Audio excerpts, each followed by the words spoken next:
KKVU HD3 Stevensville and 102.9 FM on K275BS Missoula. It's time for Montana's only daily sports talk show, Nuanez Now. Watch the show statewide on SWX Montana Television. I like football! Now here's your host, Coulter Nuanez.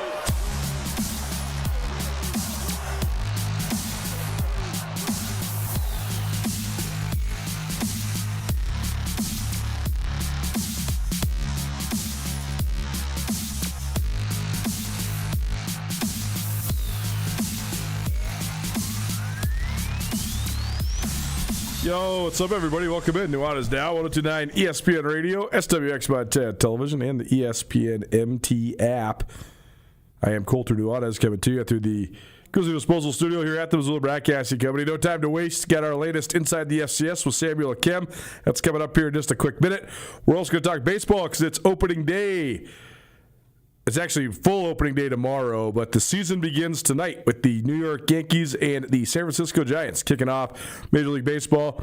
So we'll talk all things baseball at 4:30 and 5:30. Jeff Safford, our baseball man, the voice of the Missoula Paddleheads, will sit next to me here in the studio, and we'll go through the American League at 4:30, the National League at 5:30.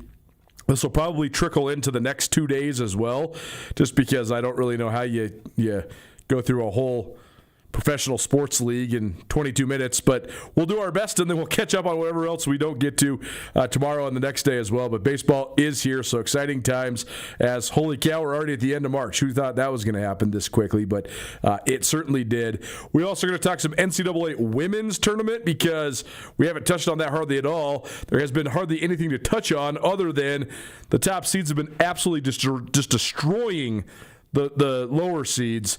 I mean, there's been a couple 50-point spreads in this NCAA tournament. At one point, at halftime of the UConn-Syracuse game, UConn was 76.5-point favorites live betting.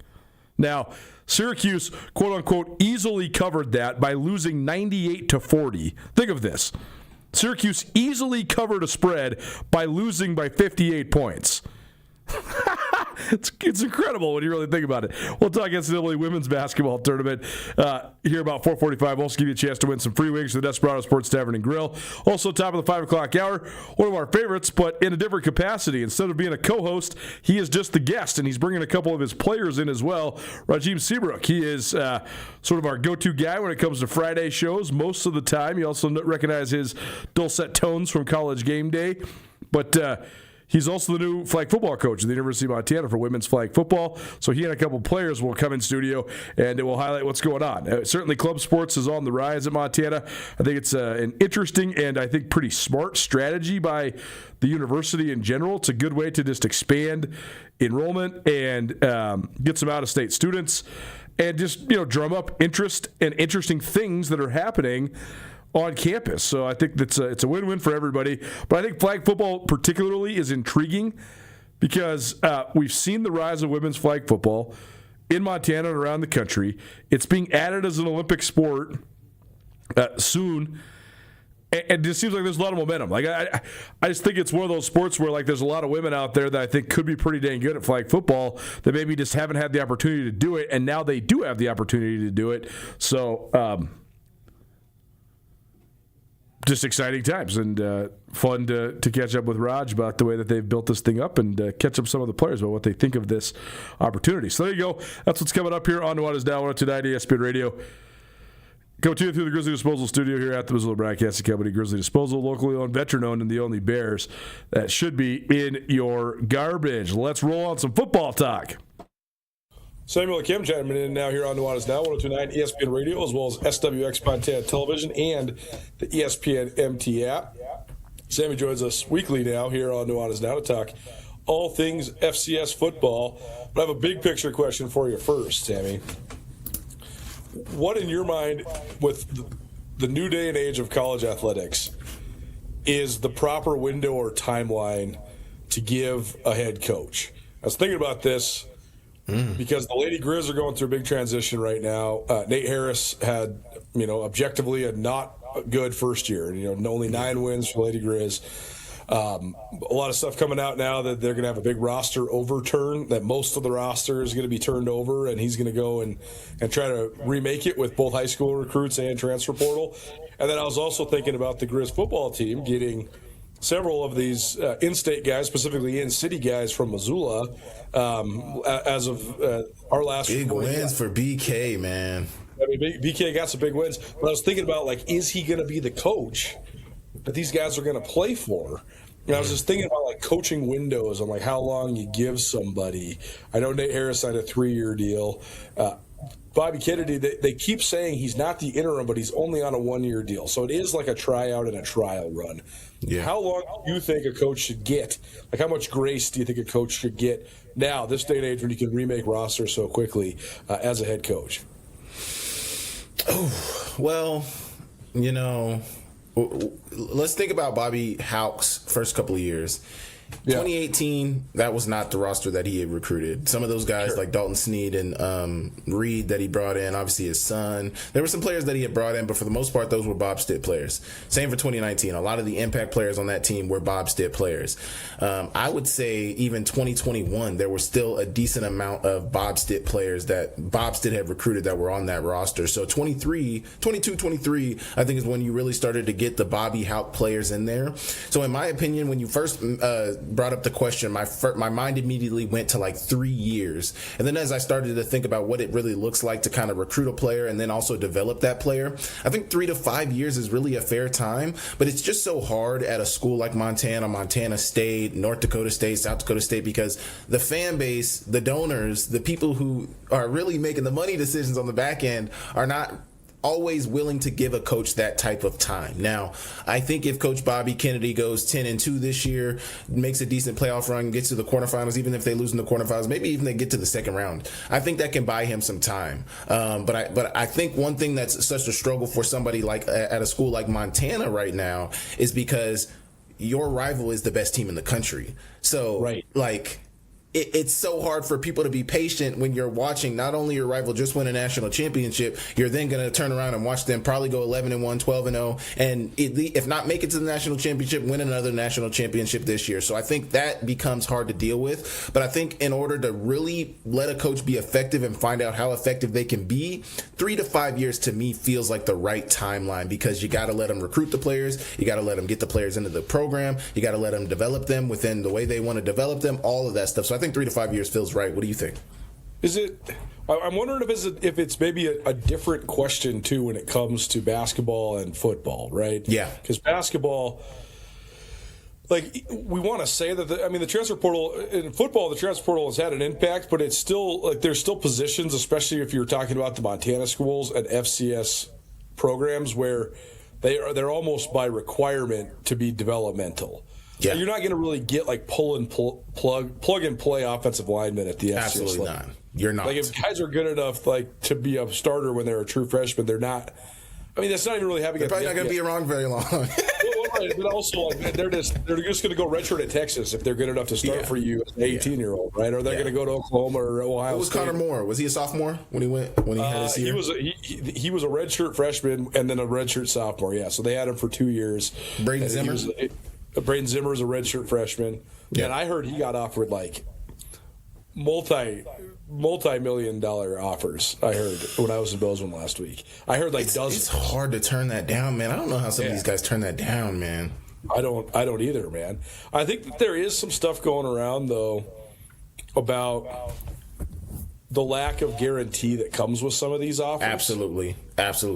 You get offered $1 million, but what does that mean? You're not signing a contract, and that school's not beholden to pay you. A good agent is going to tell you we need some. What is guaranteed? What is he going to get when he steps on campus? A good agent, and that's probably why he's still here, is because a good agent probably went to the table and was like, okay, you're offering this. What is my guy going to see, even if he doesn't start? Because that's what people want. They want guarantees. I can't just leave a good situation just because you're throwing these dollar amounts in front of me. And I appreciate that, because that's been our biggest gripe, is these guys are leaving for this money that you may not ever see. Exactly, right? What happens when it doesn't work out for you? We know a player that went to a Power Four and they offered him a bunch of money, and then they, after one he was little square of spring ball, you're not good enough. See you later. You got nothing like that. And I think that's probably going to happen. I think schools out there, or I think players out there, kind of know that. Yeah. Then you think about like women's basketball, for example. There's NIL in women's basketball for sure, and then some of the big schools have a lot of it. But in terms of revenue sharing, I know the Lady Grizz are prepared next year to offer, maybe their starting lineup and then a couple others, like some pretty significant rev share money, like almost on par with football. Yeah. Well, when you're talking about a Big Sky school, now you can remake that roster a lot quicker. Like, will the team gel? Can they come together? That's where the coaching comes in, right? But I do think you can go and overhaul your roster like pretty darn quick. Go get some pretty good talent, just because like, you're going to have more money than your peers, right? Like the Grizz and the Cats don't have that much more money than each other or their peers in the FCS in football. But like if you have $20,000 per starter in women's basketball, you got more money than almost everybody in the conference and most of the teams out west. So I think you can flip it. So then, do you think that though puts more pressure on women's basketball to get things rolling?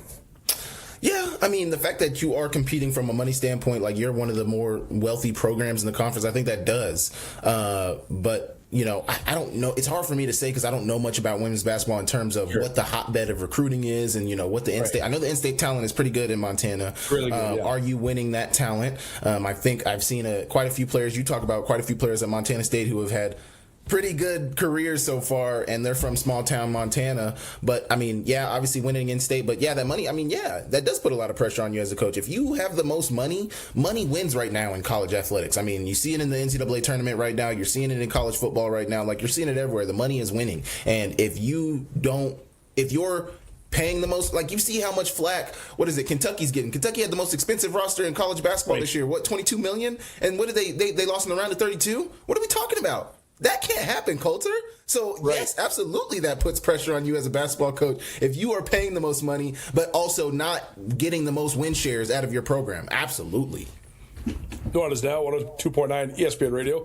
Presented by Paradise Falls of Missoula. Paradise Falls, serving breakfast, lunch, and dinner. Need a place to watch March Madness this weekend? Head on down to Paradise Falls. They'll have all the games on for you.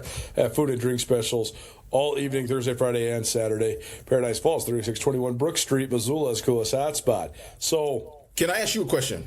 Yes, of course.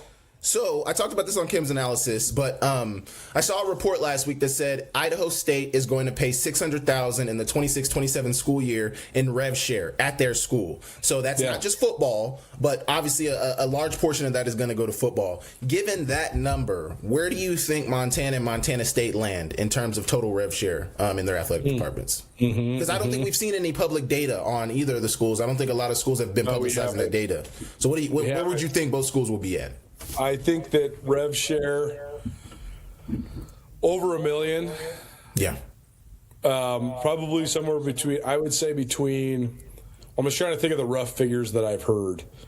Like I've heard it's between $500,000 and $600,000 for football. Yeah. For both, and like $250,000 each for men's and women's basketball.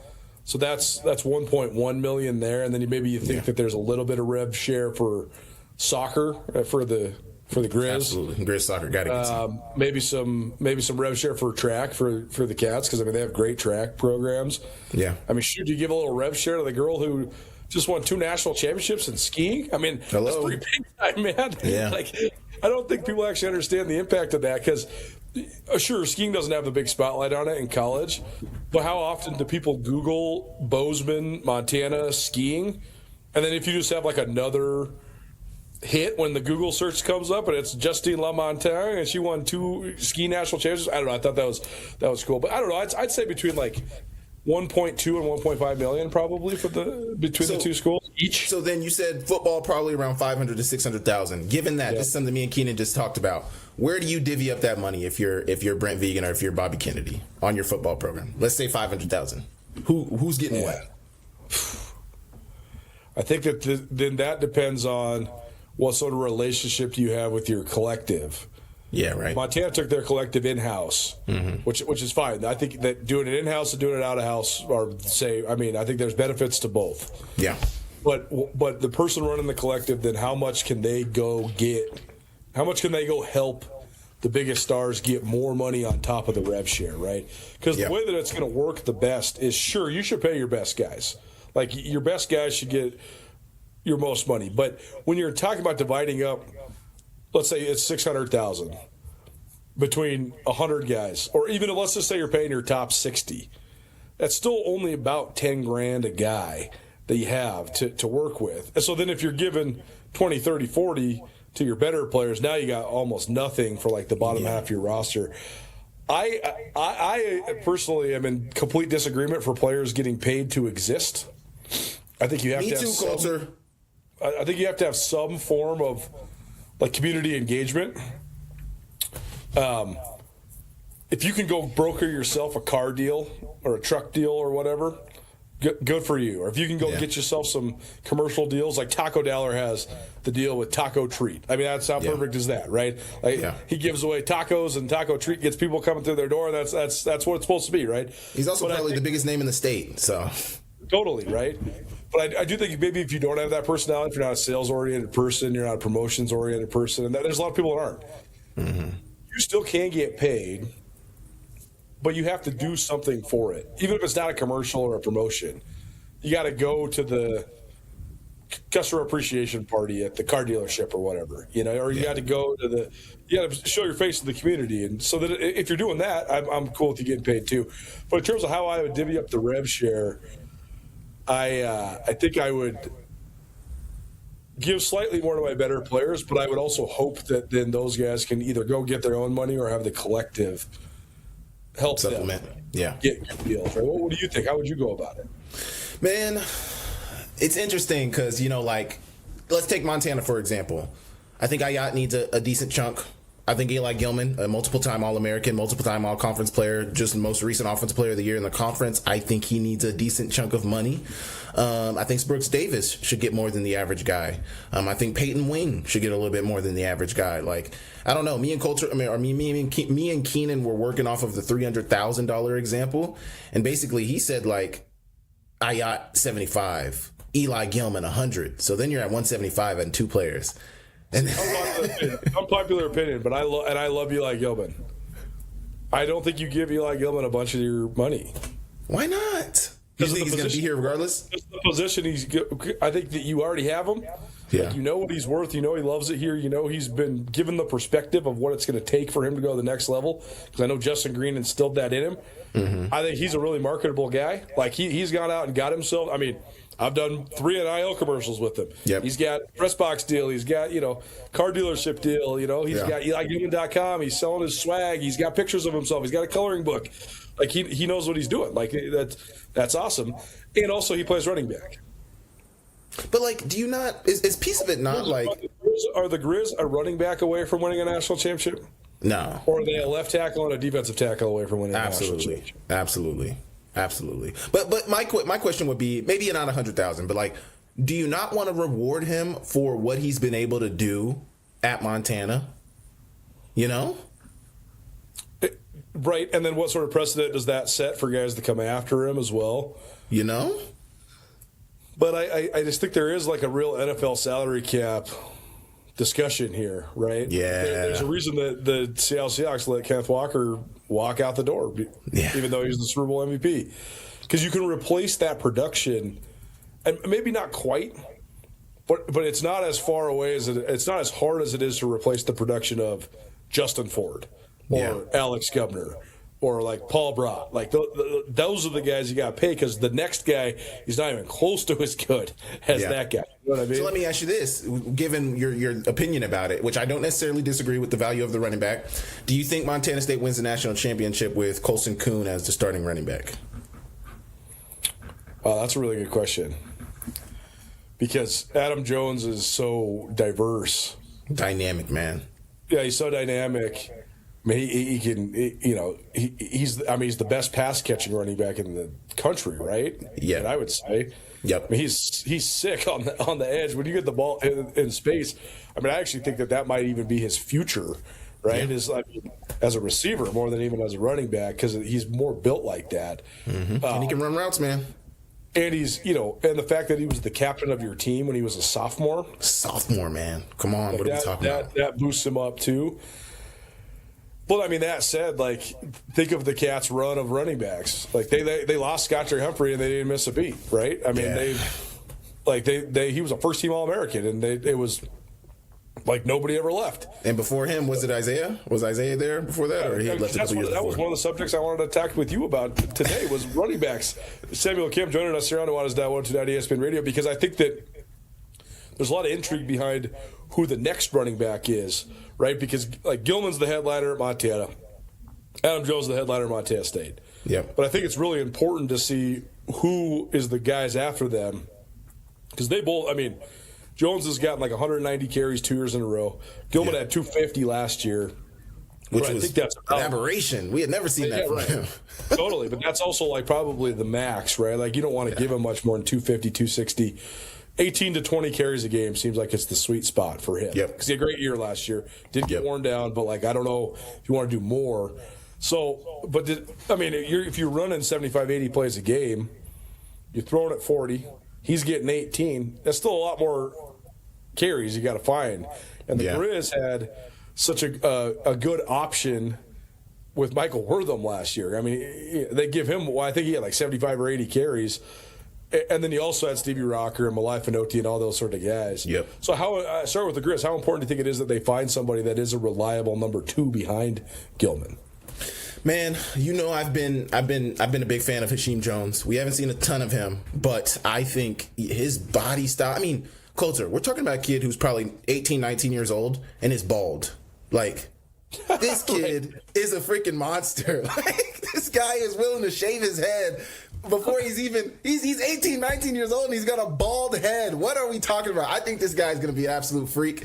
But I think that's who you look at. I think that's where your head turns. But that's been really the question mark for me too, is like, how do you replace that Michael Wortham production? Because he broke the all-purpose yardage record for Montana last year in a season. Like, that is not easy to replace. But I think Hasheem Jones is the first answer for me. Big size running back, a strider. I think he's got good speed. I think he can run in between the tackles, outside of the tackles. That's where my mind goes for Montana. For Montana State, it's tough. I haven't had a great look at their roster. You would know more than me about who they have coming up. But for Montana, it would definitely be Hasheem Jones for me. And then also, my head kind of turns to Monty Gilman. What is he able to produce? Obviously, he's been there for a couple of years. They got him only some jet sweeps last year. He wasn't really a huge part of the offense. But I think there's interest there from Coach Pease and wanting to use him. I think the biggest thing is just figuring out what he's best at. So I think it's Hasheem Jones, Monty Gilman are the two immediate answers my mind goes to who can be that next guy. But definitely Hasheem Jones is my number one guy behind Eli Gilman. And I think they knew they needed another guy, too, just in case Jones doesn't hit. I agree. I think he's good. I think he showed real flashes last year. His high school numbers are great. Ridiculous. Honestly, does he kind of remind you of Adam Jones? I don't know. I haven't seen him. I'm such a big fan of Adam out of the backfield as a receiver. I haven't seen Hasheem Jones necessarily do that. So I'm not going to go there yet. They kind of glide the way that they run. Certainly, yeah. But, man, I don't know. I'm a big fan of Adam Jones. I mean, like, the way his power. I mean, you think about it. Julius Davis is a freaking bruiser. Who did they have in the red zone every time when they're on the 2-yard line? Jones. Adam Jones. I mean, the dude's legs are so incredibly strong. If you get him inside the 5-yard line and you give him the ball, he is going to get you in the end zone every single time. I mean, I'm just such a big fan of him. You're going to be hard pressed to find me trying to compare a young running back like Hasheem Jones, who I think is incredibly talented, to what Adam Jones has done, just because we've seen Adam Jones do it already. No, I think that's a good point. Samuel Kim here on Nuanez Now 129 ESPN Radio. But to finish my last point, I think that the Grizz also knew that they needed to add a guy. And that's why they brought in Dylan Payne from South Dakota. And I haven't got a chance to get to practice yet, but I'm hearing that he's good, like solid, sturdy type of back. He's coming from a good program. Yeah. Is a 1-2 punch good enough, or do they need multiple guys? Because they had a 1-2 punch 2 years ago with Ostmo, and that was good. But then last year it was sometimes Wortham, sometimes Finoti, sometimes Rocker. They had a lot of guys that spelled Gilman. Is 1-2 good enough? I think 1-2 is good enough. I think you need a counter punch. Take it back to South Dakota when they had Travis Tice and they had Charles Pierre. Obviously, last year Charles Pierre got hurt, but they had L.J. Phillips who came up. Think about Montana State, Julius Davis, Adam Jones. You talk about Eli Gilman and Osmo, or even last year, I would say it was really Eli Gilman and Michael Wortham with that 1-2 punch. I do think you need a counter punch. Obviously, Eli Gilman is that jab, that consistent jab that you're going to throw at somebody. But what is that counter punch? What is that you're going to throw at them? I think you always need that in your run game because at some point they are going to find a way to stop that consistent guy. And I just think about the teams that win. Now, Illinois State obviously was in the national championship, and I think Victor Dawson was their main guy. I don't think they really had a 2-punch. But when you see a lot of the teams make it deep into the playoffs, even North Dakota State, they've always had a 1-2 punch type of situation. So I think you do need that second guy who's not necessarily coming out of the backfield all the time, but can play out of the backfield and influence you in the run game.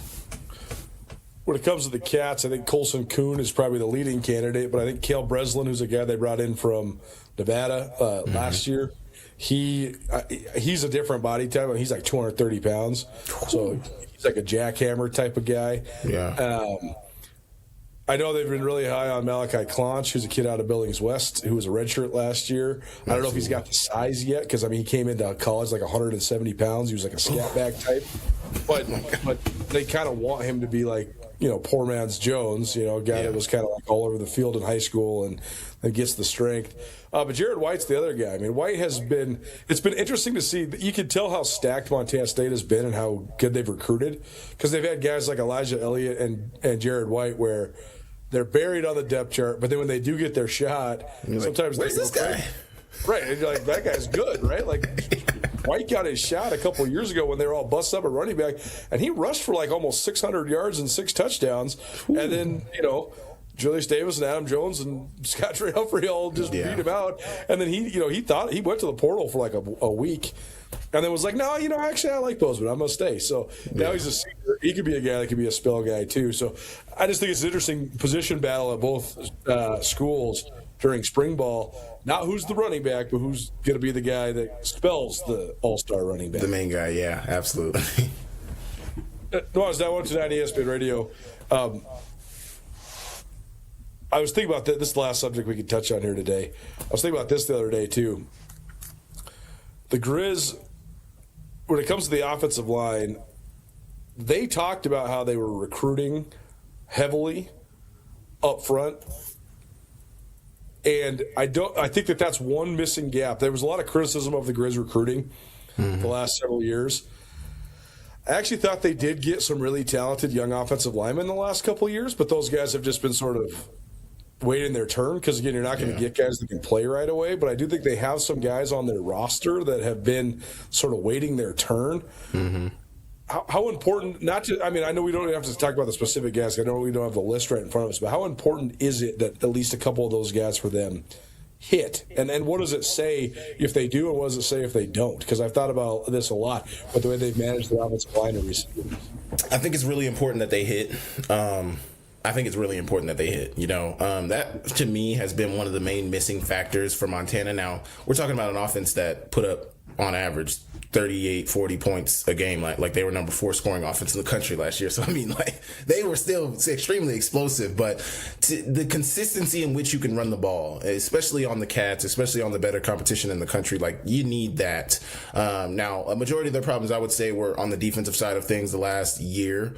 But I think it's extremely important that these guys hit. You have to find those guys. And even in the last couple of years, they've had some all-conference guys. But, me and you talk, and I'm like, man, I don't remember seeing an all-conference lineman on this team. But, right. Correct me if I'm wrong.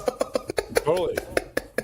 So I think it's really important that they hit, but more than that, I think it's important that we can see the development on the field when we watch the film, when we watch the games back. I think it's very important that we see the guys hit, and I think that'll tell a huge story about how good or lack thereof success that they're having in terms of developing the offensive linemen. I think if they're not good, I think that's not going to be a good look for them because they have, I think, been doing some good recruiting, getting some young guys to come to the school, but it just hasn't necessarily panned out. It just, the consistency hasn't always panned out.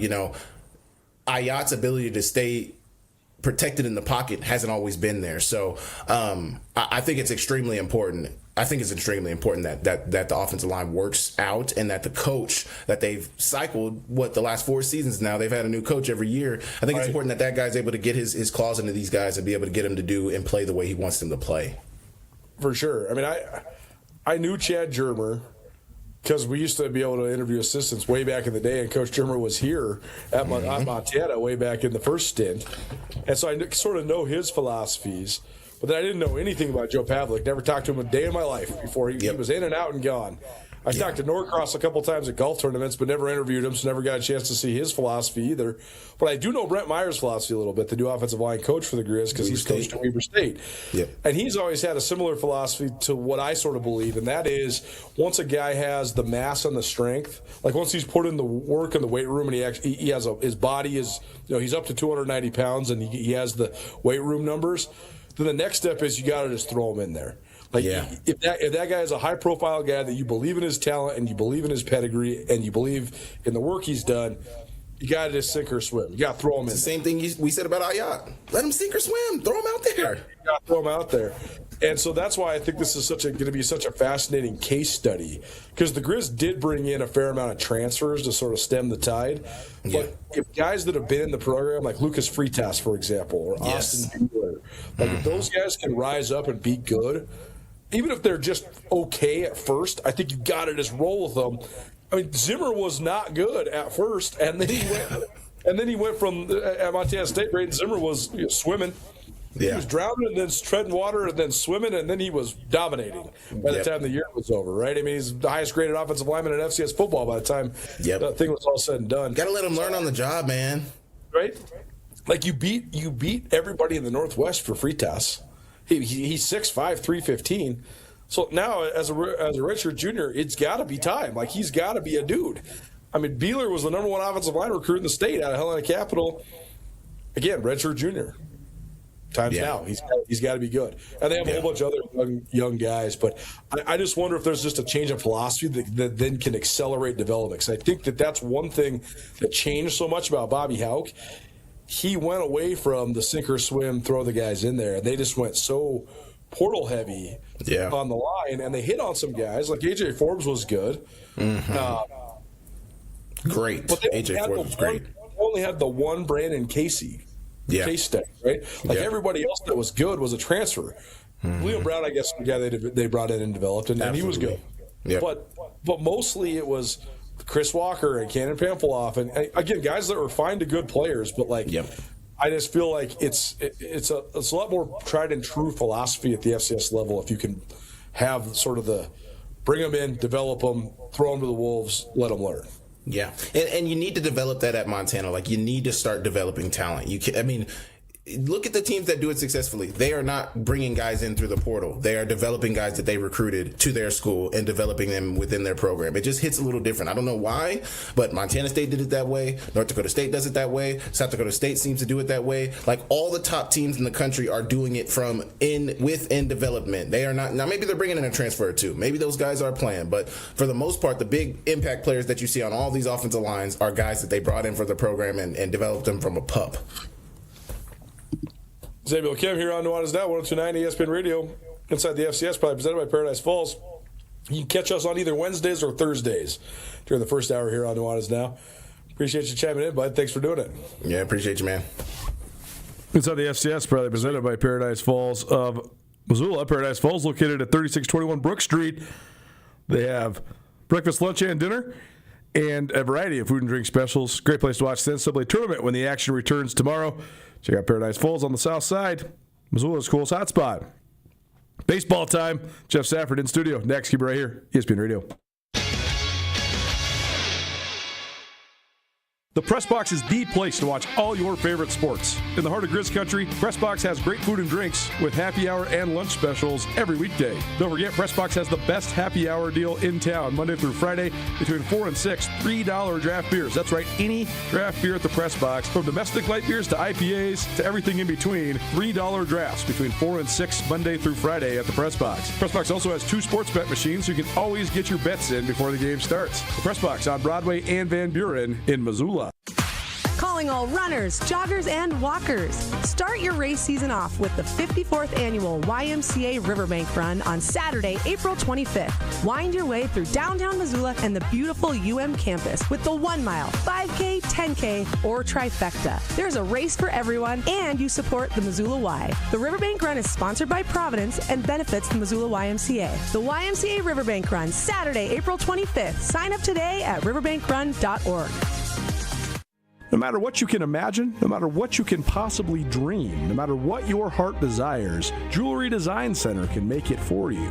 We have this emotional attachment. The reasons that we wear these things are a celebration of our life, a celebration of a relationship. They all are super meaningful, and then it gets handed down. You have these important times in people's life where it's such an attachment. Jewelry Design Center at 2501 Brook Street. Jewelry Design Center, your jeweler for life. Are you a vacation rental owner in Western Montana? Tired of the hassle but still want to boost your bookings and revenue from your property? Meet Mountain Town VRM, locally founded and 100% focused on short-term rentals. We handle everything: marketing, direct bookings, dynamic pricing, 24/7 guest support, cleaning, and listings on Airbnb, VRBO, and more. With real-time performance tracking and a Montana-based hospitality team, they make renting easy and profitable. Let Mountain Town VRM do the work while you enjoy the return. Visit mountaintownvrm.com to see what your property could earn today. Chances are you have a credit card in your wallet, but is it an Adventure Card from Farmer State Bank? The Adventure Card is exclusive to customers of Farmer State Bank and offers a world of benefits you can take advantage of from day one. Things like cash rewards on every single purchase, real-time tracking of all transactions, security features, and more. And best of all, you can make your credit card payment at any Farmer State Bank location. Fill out an application at farmersebank.com today. Farmer State Bank, your Montana bank since 1907. Member FDIC. Fundraising is not always a popular word. Then you throw in some parents who don't really know how to do it, and it can become stressful. Vertical Raise can implement hands-on with any high school sports team to help maximize your fundraising efforts. Peter Hamill is an expert in making the process easy and ensuring your team gets the biggest check possible, so your season can go smoothly. Vertical Raise can help provide opportunities for family and friends of your kids to support them from afar. Not everyone can come watch a game, but plenty can contribute to a great cause. To find out how Vertical Raise can help your organization raise money, visit verticalraise.com. ESPN Missoula Sports Center. The finalists for the Montana Little Sullivan Award were released by the Montana AAU earlier this week. I'm Jeff Safford. On Saturday, the Montana AAU announced that its male Little Sullivan finalists were Taco Dowler, a senior from Montana State football, who hails from Billings; Cole Denton, a rodeo cowboy at Montana State from Great Falls; Connor Ralph, an Olympic skier for the United States free ski team, who hails from Helena; and Jake Sanderson, a Whitefish native who played a key role in the U.S. winning gold in hockey at the Olympics in Milan. Female finalists for the Little Sullivan Award include Eliza Bentler, a soccer player at the University of Montana who is from Billings; Haley Cooey, another Billings native who's a record-setting long jumper for the Montana State track and field program; Anaya Halverson, a wrestler at Colorado Mesa who's from Kalispell; and Marley Nieto, a softball player from Billings who stands out at Montana State University Billings. Ben Perrin and Skylie Thompson, a pair of Kalispell natives, were the Little Sullivan Award winners last year. Perrin was an outstanding distance runner at Montana State, while Thompson was a standout at Montana. The AAU Little Sullivan Award banquet is scheduled for Saturday, May 2nd in downtown Billings. The Little Sullivan Award is intended to honor outstanding male and female athletes from Montana displaying qualities of athletic excellence, leadership, character, and sportsmanship.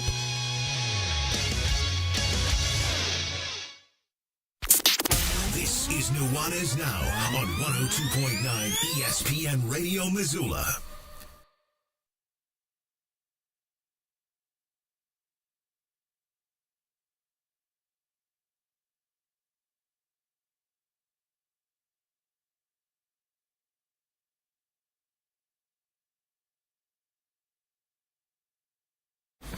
Welcome back. 102.9 ESPN Radio. Listen to Nuanez Now, coming to you live from the Grizzly Disposal Studio. I'm Colter Nuanez. Grizzly Disposal, locally owned, veteran-owned, the only Bears that should be in your garbage. Time for a little Major League Baseball talk. It's opening night this evening with the New York Yankees playing at the San Francisco Giants. Jeff Shafford riding shotgun with me. That's probably presented in part by Sportsbet Montana. We'll have some betting odds for you on the futures, but you have to get them in basically pretty much right now here in the next day or two if you want to bet on the divisions, et cetera, et cetera. We're going to start with the American League. We're talking some National League later on here in the show. First of all, Safford, how you doing? Thanks for being here. Doing good, man. It's been a lot of time on the road this spring, thinking about one of the other teams I work with, the Montana Grizzly lacrosse team. We've had road trips to the Salt Lake region, Denver, and Minneapolis. No flying involved, so it's been a lot of travel. But the Grizzly lacrosse team, we'll hear from them later this week on the show. They've been doing great so far this season, ranked in the top 5 nationally, playing the Bobcats over on the other side of the divide this coming week, so that'll be a lot of fun. And come on, it's baseball time, baby. That's always a great time of year. I know the Paddleheads have been making a lot of moves, adding some players back to the roster from last year's team. That's always exciting to see guys coming back who were great in Missoula last year. And also some ex-Paddleheads really doing awesome in affiliated ball also. Adam Fogel, who signed with the Chicago White Sox in February. Of all minor leaguers that were out in spring training with Chicago, he had the most home runs of any player in the Sox system. That was cool to see. Andrew Bash, who's in the Minnesota Twins system, he's headed to the St. Paul Saints in AAA. Also, Connor Schultz, another starting pitcher from the Paddleheads past. He was a non-roster invitee with the Cubs in their spring training, getting some good outings. So sweet to see Paddlehead guys getting chances at the next level and seeing... Looks like another good team headed to Missoula this season for Michael Schlag. We'll certainly have some more Paddleheads previews as the season gets a little bit closer. But let's talk some Major League Baseball since it gets underway this evening. The Dodgers will be a huge point of conversation in the second hour. I wonder why. Here they are. They've just been dominating baseball. But the betting favorites to win the American League and the second betting favorites to win the World Series are the New York Yankees. Crazy to think that we're sitting here, Jeff, 17 years removed from the last time the Yankees won a world title? Jeez. Like, who could have ever expected that, especially given it's not as if they've had a dearth of talent. They've had some of the greatest players in the history of their team, especially Aaron Judge. He's going to go down as an all-time first-ballot Hall of Fame type guy. And they haven't been able to get it done, and they've come close. But I know a lot of Yankees fans are saying it's a make-or-break year for Aaron Boone, but I think a lot of people think that always. If the Yankees don't win the World Series, it's basically considered a failure. You buy it or sell the Yankees as the American League favorites this year. Wow, I have to think that they have to be up there, but that AL East has to be one of the toughest divisions, if not the toughest. I mean, it's the AL East and the NL East, probably, right? I mean, you could look at 4 teams from that division and not be shocked at any of them being in the playoffs. I mean, the Toronto Blue Jays are the reigning AL champs, and they were 2 outs away from getting by the monster that is the Dodgers in that crazy 7-game series last year. That was. I know they lose Bo Bichette, but they add Dylan Cease. That's a big name for their starting rotation.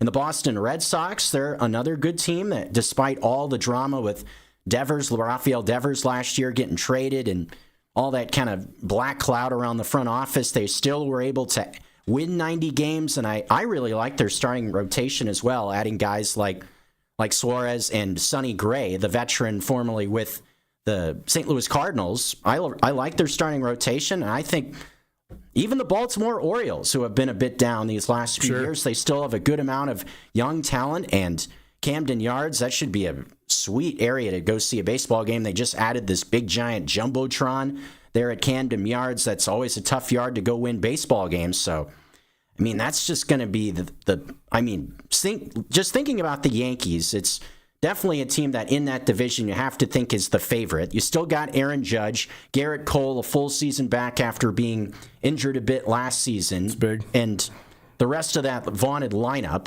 But still, it's definitely going to be tough going through that AL East. I think looking at the American League, I feel like the AL East has kind of shifted to the power away from where it used to be more out west in the American League, where it was kind of like just a slog in the AL West for all those years with the Mariners and the Astros and insert team here just battling for it. I think that's going to be more the story now, more out east. Jeff Safford, Colter Nuanez, talking all things baseball. Yankees plus 900 to win the World Series. Dodgers are just plus 195, so big favorites for the Dodgers. But Yankees, second betting favorites, and they're at plus 420 on Sportsbet Montana as the American League winners overall. And to win the division, they are pretty spicy odds, I'd have to say. I'm trying to get to the bottom of this because there's a lot of futures bets here, but plus 175 to win the division. So actually not as big of a favorite as maybe you think within the division, even if they are the second betting favorites overall in to win the World Series and to win the American League. The third betting favorites, I know there's a ton of fans of this team around here, are the Seattle Mariners. And I know that they probably are all listening to this saying, well, that's going to curse us because they all think that they're cursed. But last year, I mean, they had a great run, one of the better years in Mariners history. Correct me if I'm wrong. They're the only team, they're the only Major League Baseball team to never go to the World Series. Is that right? Yeah, that's correct. Which is crazy. So could this be the year for Seattle? What do you think of Seattle? They are the third betting favorite overall and the second betting favorite in the American League. Well, I alluded to it.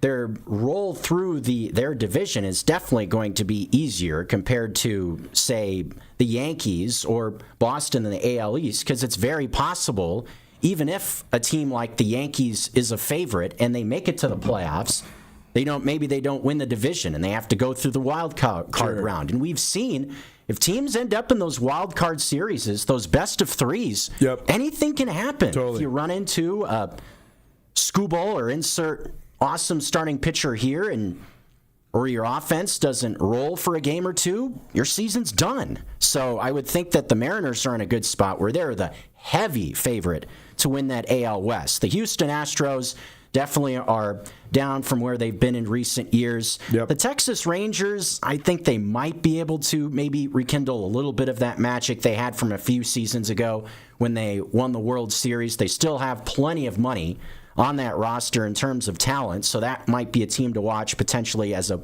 wild card contender. But the Mariners, they bring a ton back from that team that made such a great run in the American League last year, just falling short to Toronto in 7 games.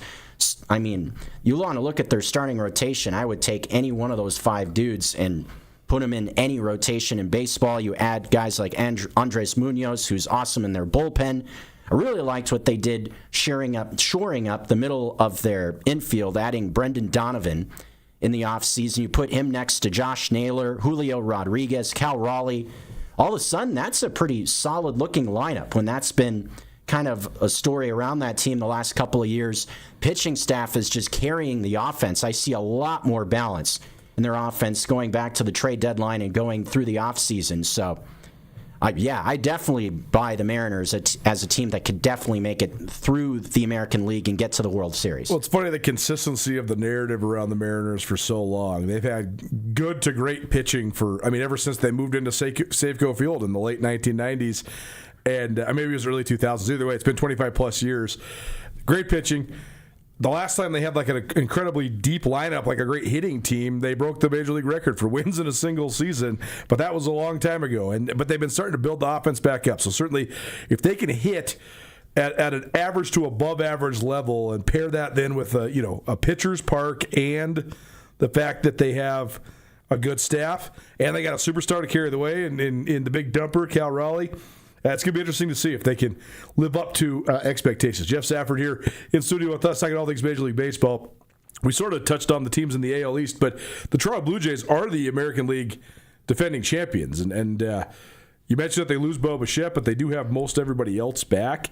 What are the prospects like for Toronto? They're plus 600 to win the American League, and they are the, 7th betting favorite overall to win the World Series.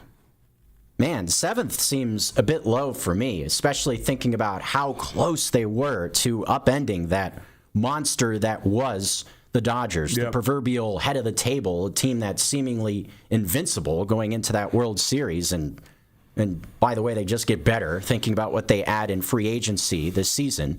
But I definitely see that as a team that's going to be right there. And to me, worth putting maybe a few shillings on. If the wagers are that good, 7th, I would think, man, who are the other 6? 14-1 odds is where the Blue Jays sit. The betting odds right now are about 2-1 for the Dodgers, 9-1 for the Yankees, 10.5-1 for the Mariners, 11.5-1 for the Mets, 13.5-1 for the Red Sox and the Phillies, and then Toronto is there at 14-1. I would have Toronto over the last 3 teams you just mentioned. Right, they would be over all 3 of those NL teams, right? Oh yeah, I mean the AL East is another division. I know we'll get to that in the next hour. That's a little bit of a toss-up for me also. I mean, the Mets, they kind of gain and subtract. They lose guys like Pete Alonso, the polar bear, but they also add some pitching to their rotation. They also lose Tommy Trumpets, Edwin Diaz, who goes to you-know-where, thinking about Chavez Ravine. But, I mean, the Phillies, we've been talking about them for years. Is this the year they finally get over the hump? I know Bryce Harper is north of 30 now. He's got to kind of start to hear that ticking clock. Is this the year where he kind of turns it on? If you want to think about momentum from Bryce Harper's perspective, you definitely got it at the World Baseball Classic. So that's a wide open division that we'll get to in the next hour, but I would say Toronto over any of those teams in terms of odds. Last 2 questions for you. Roman Anthony had a breakout year a year ago for the Red Sox. He's like the darling of the city right now, but he was injured towards the end of the year. So how much do you think he needs to be healthy for the Red Sox to be a contender? Where do you put the Red Sox into this picture? I would be surprised if the Red Sox are not in the mix definitely for a wild card spot, and I would definitely look for them to challenge both New York and Toronto for that division as well. And again, bringing up the World Baseball Classic, Roman Anthony was one of the stars for Team USA, hitting bombs to all parts of the field. And when you're able to roll into a baseball season like that with so much momentum, that's something that's pretty darn rare, because looking at from myself covering professional baseball, typically at the start of seasons, the guys that are the slowest to get going are the bats. Yes. The pitchers show up out of spring training. They're ready to rock. They've been working out. They are feeling good, limber. They've been throwing hard in bullpen sessions. And for whatever reason, it's much harder to simulate live hitting than it is pitching on a mound. So thinking about it from Anthony's perspective, I would think he has a huge advantage coming off that World Baseball Classic run where he had so much success. Bryce Harper in the same category where he had some big moments for Team USA.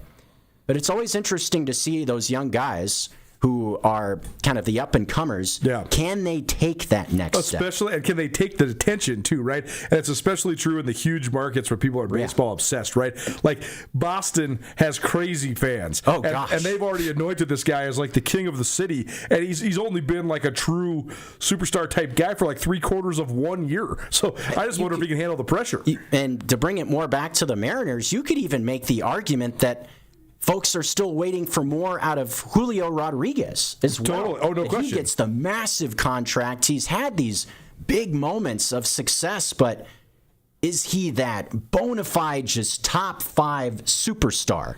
Right now, I don't think so, but I think he is definitely capable of getting there.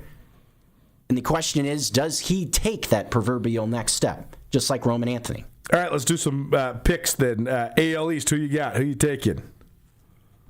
Start spreading the news, baby. New York. Man, I'm taking the Blue Jays just to be a contrarian, just because I can't. The Yankees are going to win the division. I just can't pick them. The AL Central, which we hardly touched on because I think that's the division in the AL that maybe is not going to produce a true pennant contender. But there's sort of a smattering of teams that are expected to be okay in that division, led by the Tigers and probably followed up by the Royals, and then the Cleveland Guardians expected to be sort of just middle of the road. Where are you at in the AL Central? Gotta like the Tigers. I mean, their starting rotation, Tariq Skubal, he's the 2-time Cy Young Award winner. Still have a lot of good bats in that lineup as well. Postseason experience. But Kansas City and Cleveland, for me, definitely will still be fun teams to watch. 2 teams that definitely don't have the payroll of a lot of the other teams we've been talking about. But despite that, specifically from the Guardians' perspective, have still been able to find ways to win. And there's a little bit more of a question around Cleveland this year. They have a little bit of that black cloud around their organization, thinking about the betting scandals and the suspensions and everything going on there. But from a betting perspective, if you're thinking about an individual for MVP, I think a good choice would be a man that wears, you call it navy blue or powder blue if they're going old school in Kansas City. Bobby Witt Jr., shortstop, just flashy as all heck. He's a true 5-tool player. He can run the bases. He's awesome with the glove. I mean, this kid is just electric. And I think he showed that off at the World Baseball Classic. So he's somebody to definitely watch in Kansas City. And who knows? Maybe they'll make a run like a few years ago where nobody was giving him much of a chance, and we're a playoff contender down the stretch. I'm taking the Royals because of Bobby Witt Jr. to win the Central. I also think it's a wide-open division. I think the Tigers are probably the smart pick, but I think the Royals are fun money if you want to have a little fun, as I think they're like 4-1 odds to win that division and 20-1 odds to win the American League. AL West, I got the Mariners. Who you got? That, to me, is probably the easiest choice of the American League. To me, the Mariners, like I mentioned earlier, they are by far the favorite in that AL West. I don't expect to see much out of the Sacramento/Vegas A's and the Angels. Man alive. I mean, you got to try to be allowed to be in the major leagues, right? I mean, they're just not trying, man, and it's really unfortunate being in that big of a market and just being and to have it's been the narrative with that franchise forever to have a Mike Trout who is. I mean, to me, in the last 10 years, the two, I mean, if you want to name three guys who have been the most transcendent baseball talents, you'd think from this past season, switch hitting the dumper Cal Raleigh with the 60 homers, you'd think the 3-time MVP and Aaron Judge and Mike Trout. Yep. I mean, those are the three guys you think of as the top talents in the last 10 years, and he hasn't even had a chance to be in the playoff. It's too bad. Yeah, it's just, it stinks. And David Stern would make the Angels trade Mike Trout. Right? Like a real commissioner would like somehow figure out a way to get Mike Trout at least to the Dodgers, if not somewhere else in Major League Baseball. Jeff Safford will be back in studio with me in the second hour, talk all things National League. We'll take a break right now. On the other side, we'll give you some wings real quick, take another break, and then come back and talk some flag football. That's next. Keep it right here. 102.9 ESPN Radio. Very good.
Les Schwab changed the tire game more than 70 years ago.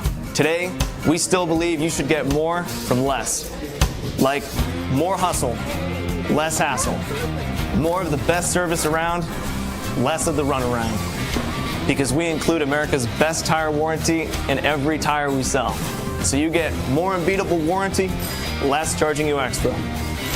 It's why we're more than proud to say, you get more from less.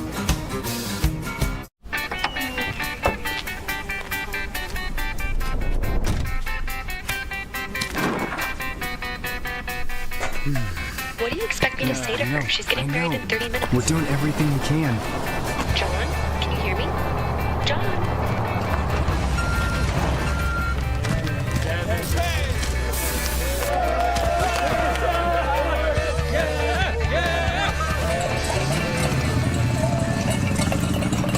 Mountain Town Vacation Rental Management, your local partner for vacation rental success. We provide a fully customized hosting experience tailored to your needs and goals. Your home is listed on every major site, helping you maximize visibility and bookings. And our local team is available 24/7 to handle guest needs and booking inquiries. Let us take the stress out of managing your vacation home. Contact us today at mountaintownvrm.com or give us a call at 406-369-3080.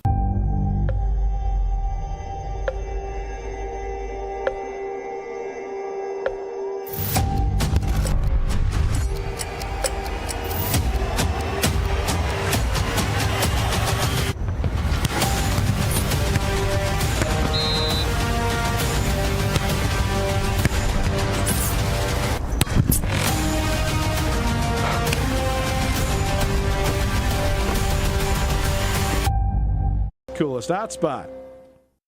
Nuanez Now on ESPN Radio.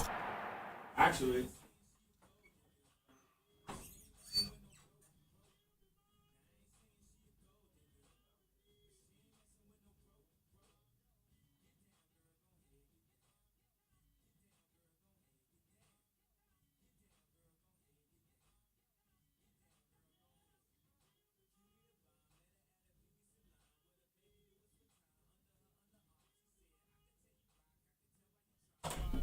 Welcome back. Well, tonight, ESPN Radio. We're up against it because we did too much baseball. Is there such thing as too much baseball on the radio? I don't know. I don't think so. But appreciate Jeff Safford. Broke down the American League. We'll break down the National League in hour number 2. We also got some flag football for you. The Grizz football team in the house. Rajim Seabrook, the head coach, as well as a couple of his standout players, Monet Berkeley and Danny Wilson, will join us. But right now, we got wings for you from the Desperado Sports Tavern and Grill. This is like the prime time to go to the Despo. You go to the NCAA, go watch the NCAA tournament on Thursday. You can watch basically the full opening day of Major League Baseball. The women's tournament is on as well. The NBA is on. The NHL is on. This is like sports bar time. Despo, one of the best sports bars, and they have the best wings in Montana. Don't believe me? Well, win yourself some right now. We'll send you down there. 406-888-1029. That's 888-1029. All texts will get you entered in to win a dozen wings from the Desperado Sports Tavern and Grill. Hit us up right now, and we got them for you. 406-888-1029. Wing it Wednesday, every Wednesday here on Nuanez Now. Hour 1 of the books. Hour 2 coming at you. ESPN Roundtable, Grizz, women's flag football, and we'll also talk some more Major League Baseball. That's next. Keep it right here. 1029 ESPN Radio.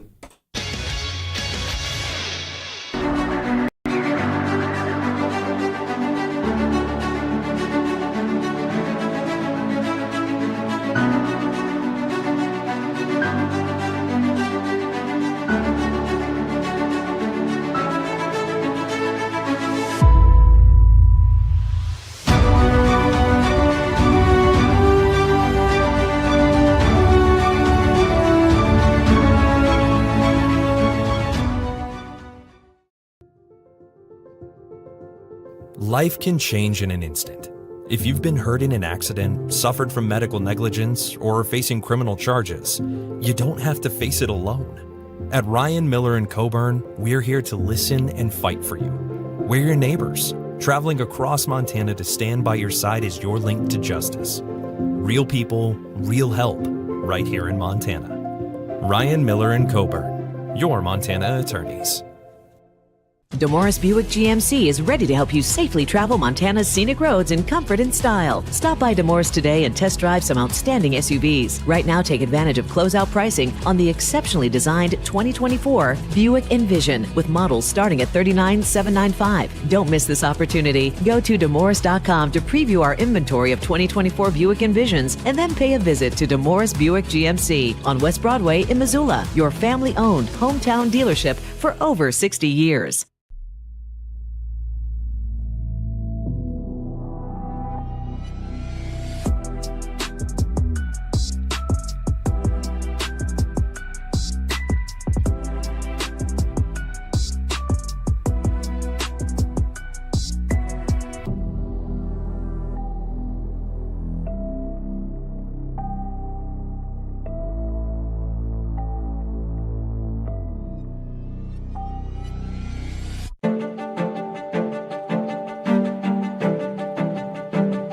Life's about the journey, not the destination, right? Why can't it be about both?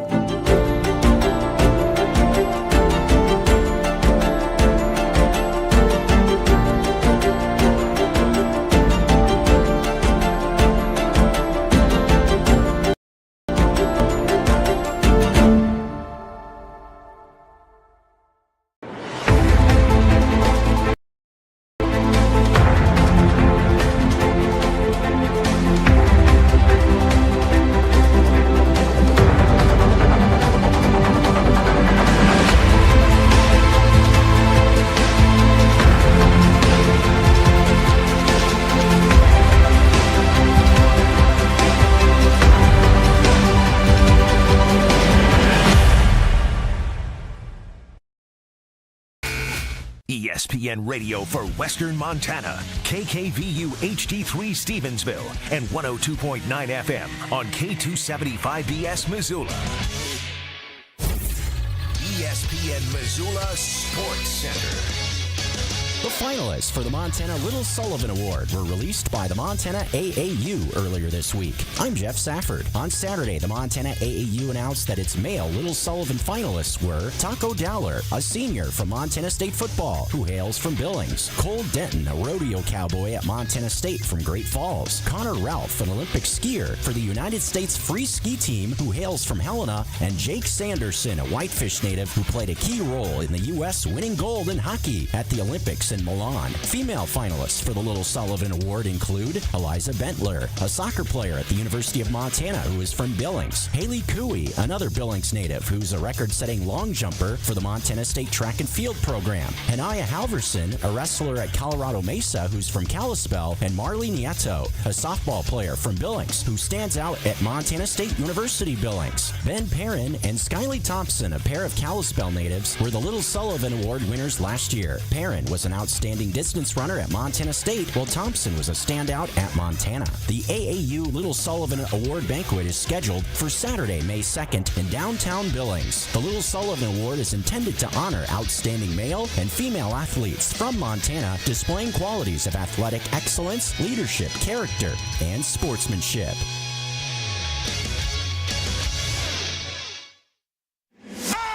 It's Nuanez Now on 102.9 ESPN Missoula. Watch the show statewide on SWX Montana Television.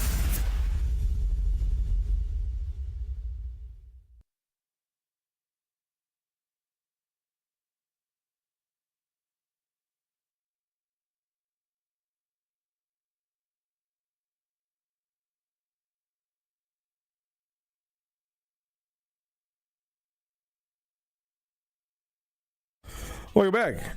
Nuanez Now, 102.9 ESPN Radio, SWX Montana Television, and the ESPN MT app, coming to you through the Grizzly Disposal studio. Grizzly Disposal, locally owned, veteran-owned, and the only bears that should be in your garbage. You want to make the switch today, call them, 406-541-7171. That's 406-541-7171. You're missing the first hour of the show. Plenty of talk about a variety of different things. Samuel Kim joined us to talk all things FCS football. We talked a little Grizz position battles. We talked the timeline of a head coach and how long they should get to build a program.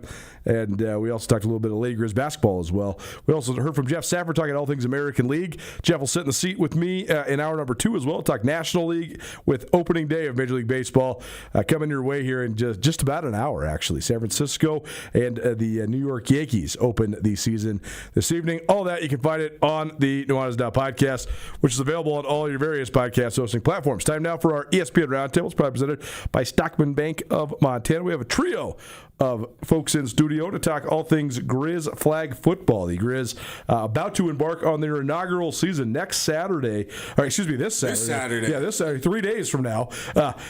Coming up, and they will be playing at the Billings Showcase in Billings, Montana, and University of Colorado coming up. There's going to be a variety of different teams, including some high school teams there as well, and should be a fun opportunity to launch something brand new at the University of Montana, which is very cool. We've talked about this on the show a couple times with our good friend and sometimes co-host Rajim Seabrook, who is also happens to be the head coach of this flag football team. We have a couple athletes in the studio with us now as well. Danny Wilson, she hails from Reno, Nevada, and Monet Berkeley, she hails from Bozeman, Montana. Thanks for being here, guys. How you guys doing? Great. We'll start with you, Monet. First of all, just tell us about just sort of this opportunity. How did you get into flag football? What do you think of this chance to play at the University of Montana? I think this is an awesome opportunity for women to do something together and be athletic and competitive. I mean, that's one of the biggest things I love to do is just have a way to have some physical exertion, make a community together, and be competitive while doing it. And I've never had the chance ever to play football. I mean, we're women, so that doesn't really arise. And so to have this opportunity and play flag football at a college is just amazing. Well, it's super cool. So what was your athletic background then? Obviously you did other sports if you love competing. Yes, yeah. I played basketball, soccer, golf, any sport pretty much growing up. And I mean, flag football never really crossed my mind because it was never something that could have happened. But now it is, and it's unbelievable. It's awesome. So how's it been going? Like, what's the big challenges of picking up the sport? It's great. I'd say the biggest challenge is all the rules. There's a lot of weird, random rules. And the rules just cross over between states, too. And to have to figure out which ones we follow is confusing. And also, I wasn't a huge football watcher growing up, so just the game is very new to me in general. Well, it's super fun to learn. How about for you, Danny? Give us your sort of flag football background, your athletics background, and how you got into all this. Yeah, of course. Growing up, we had a youth flag football league, but that only went until age 12, and then after that, there wasn't much else for you. And I hadn't even heard of high school flag football like they have here in Montana, or even college flag football. I come from a big football family where we always have football on. We're always talking football, myself, I follow along with it. And I didn't ever think that I would have the opportunity to play it in college, especially here in Montana. But when I found out that they were starting up the team, I thought I'd give it a shot. It's been a long time. But I was excited to learn and just grow, and I've been so lucky to have such amazing coaches such as Raj and just a great group of girls from all backgrounds. But yeah, it's been amazing, and I think it's going to bring a lot to Missoula. Well, it certainly is, no question. So did you have any rust? What was it like shaking off the rust if you hadn't played since you were 12? Definitely a big learning curve. Yeah.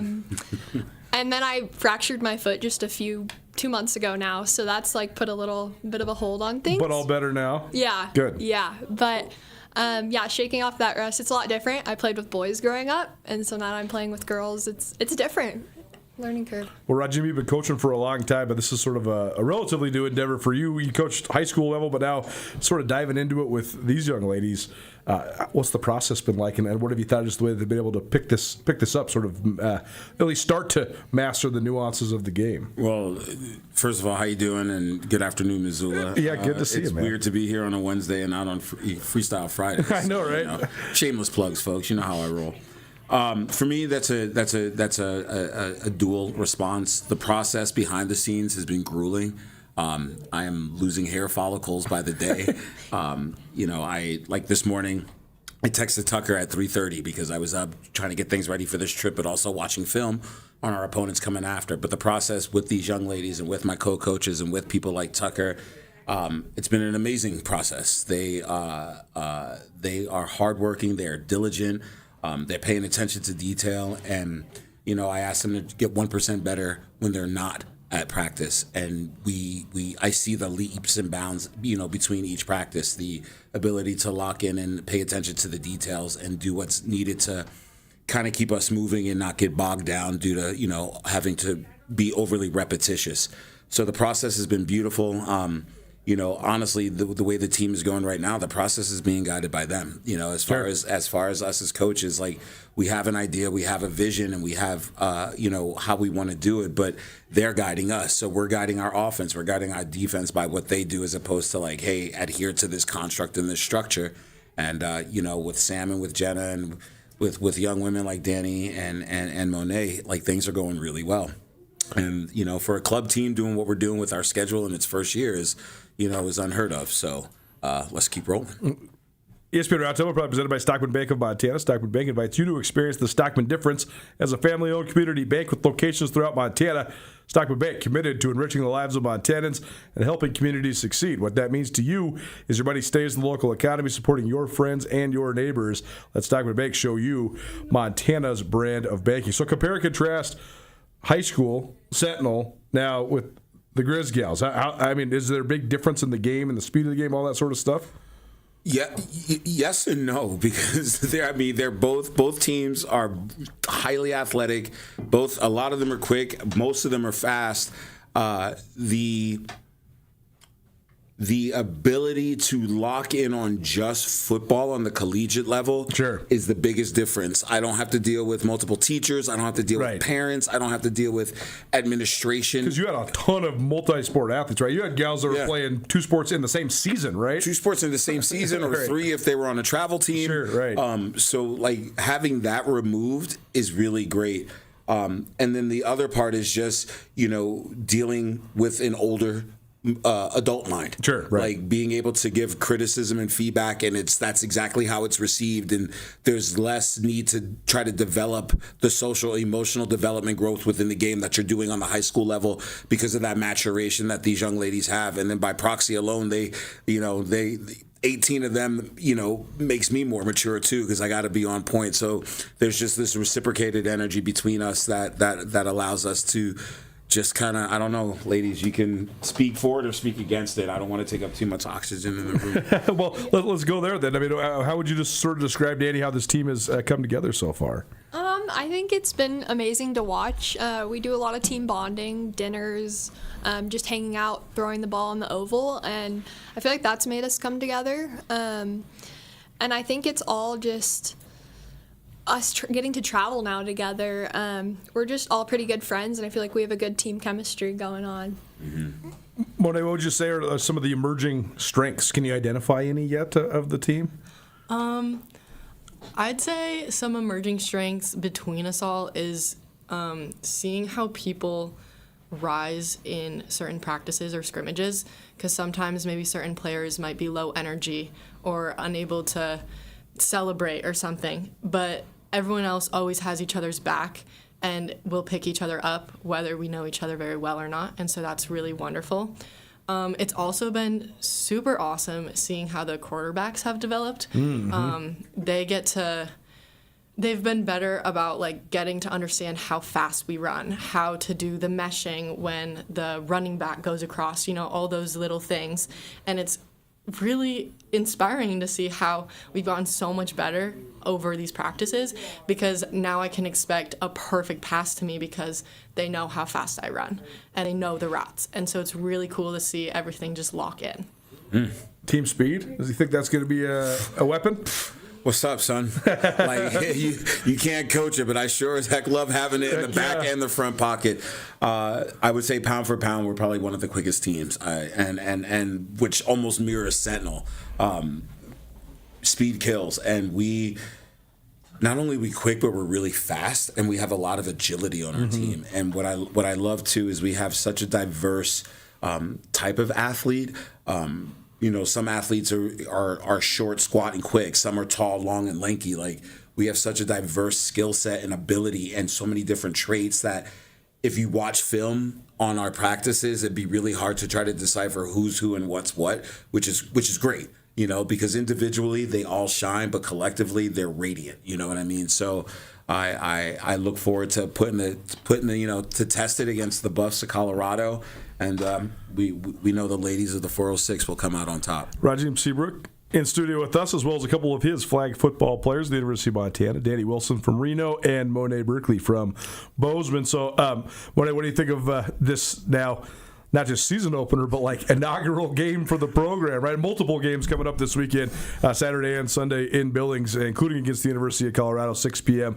Saturday night is the first one of this Billings Showcase. What do you think of this opportunity you guys have? I think this is really awesome, and especially knowing that there aren't that many colleges around us in close proximity, that we have this opportunity to actually play in a tournament. And it being Colorado and being so far away is even cooler because we don't know these people. We don't know how they play. And so to be able to get this opportunity to be competitive against new people is just really great. I will say it's a little bit nerve-wracking too, because we don't know exactly what to expect. But I'm feeling very confident in our team based off of our scrimmages these past weeks. We've done way better than I thought, and we're just getting all these passes and the little details much, much more refined, and it's really exciting. Danny, how would you describe just sort of the mindset of the collective group coming into this weekend? Yeah, I think we're all pretty pumped, and we're ready to have our first game. It's been long awaited, and I don't think we thought it would come this soon, or like we would get this many games in a weekend. I think we're all just really excited to get out on the field, and yeah, I'm pumped. What's the key for these gals just to have the preparation sort of meet performance this weekend? Play our game. You know, like do what we do, and but also, and I'm going to say it tonight. I'm going to say it at practice on Friday. I'm going to say it 100 times this weekend. You're going to get punched in the face. Like, welcome to it. Right. You're going to get punched in the face. It's how you respond. You know, one of my favorite lines is from Rocky. It's like, you're going to get hit. You're going to get knocked down. You're going to get kicked in the stomach. It's how fast you get back up and respond. And we will be able to respond at the right times, and we'll be able to react at the right times as well, because those are two different things. But just play our game, believe in yourself, trust the system, and believe in the woman that's right next to you, and trust her too, and we'll prevail.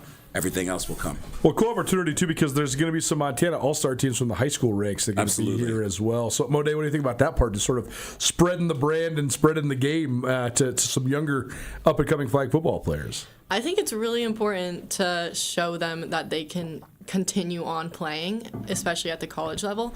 And I also think it's a good opportunity for us, as we are a new team, and this is our first year for many of us playing flag football. And so going against these high school girls who have some more experience is some really good competition for us as well. Right. Yeah, I mean, there's not that far apart in age, right? So, I mean, this will be good games, right? I joke about that, and I've said that to a couple of them. It's like, you understand that your 6-month sway on the calendar made you 1/2 a grade off. Like, right, totally. Like some of you would have been in class, like some of my high school girls, if their birthdays were 6 months later or 6 months earlier, I forget what it is, one of them might be sitting here. And, so the gap in age isn't that great, but there is some gap in ability. So, it's a great showcase, and it's the preemies seniors from around the state. So I want people to know that too, that amidst this dream come true with these young ladies, I also materialized the first 2 All-Star games, because MHSA does not have one. So I was like, how do we not do that? So, yeah, the creativity bucket and cap remains on this balding head, fastened to help promote this game and promote these girls, because it's inevitable that there will be one girl from one of these all-star teams that I will say, hey, come play for the University of Montana. But then the hope there, too, is as we continue to do this for years to come, one of these colleges might come and say, hey, one of the, this girl from Lockwood or this girl from St. Ignatius, come play for this university in this situation. So creating access across the board, but more importantly, writing history with these 2 and the other 14 and 2 coaches and Tucker Sargent. Danny, what else do you think just about this opportunity and,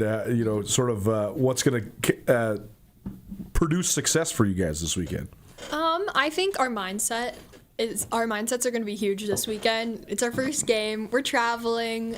We have academic stress. We have all sorts of stress. But I think if we can keep our mindset, and that's what's so good about our coaches is they just are so positive, and it goes such a long way. And I think that's going to be key here. We have the ability. We just need to lock in with our minds. Is there a film exchange that happens? Like, do you know what to expect with the Buffs, or could you maybe? They have some unexpected too, right? I mean, I don't think they probably. I mean, there's no film on you guys that exists in the world, right? So, how do you use the element of surprise? And is there an element of surprise on both sides? 2 things that I've done, and I've done it with my with my own players. I find high school film. Right. So when I'm up at 3:45 in the morning, like, I'm not watching them. I'm watching all the girls that are on their rosters for those who did play. But I'm also watching those same girls who played basketball and volleyball. I'm watching how they jump. I'm watching how they run. It's just like the same thing I do with any other video. I'm a video junkie. Like, I'm looking for tendencies, and I'm looking to see what you can do so I can negate you to make, what I want you to do what you can't do. Right. So, yeah. So, We'll see, man. There'll be a film exchange afterwards. Yeah. Any indication on what maybe the level that you're going to experience though here with Colorado coming to town? They've had flag for a little while now. They've had it for a little while. They're a little bit ahead of the curve for us as far as high school football. Sure. So I think that will trickle down to them being a little ahead of us collegiately as far as just infrastructure. They have different financial things. They have different. They're not as siloed as we are geographically and resourcefully speaking. So, tell you the truth, I'm not worried about that, and I don't say that from conceit. I just have the utmost confidence in who these ladies are. And win, lose, or draw, it's about competing, and we're going to walk away from this 1% better to take on the universities that are coming down the road. So the confidence level is high. There will be no film exchange, and no matter what, we win, even if we don't. And when we win, we will win in every way, in dual-fold ways. Well, last thing for you ladies, what do you think of just sort of being on the ground floor of this? I mean, flag football, it's been around for a while, but it hasn't been offered for females in college hardly anywhere. So I mean, start with you, Danny. Like, what do you just think of sort of being in on the ground floor of this for something that's seemed like it's on the rise? I mean, I think this is going to become very popular very quickly. Yeah, it's been so cool. I think like in 50 years to look back and like see that I was a part of this, and I'm sure in 50 years like it's gonna be at the level of like tackle football. Sure. I think it's gonna be up there.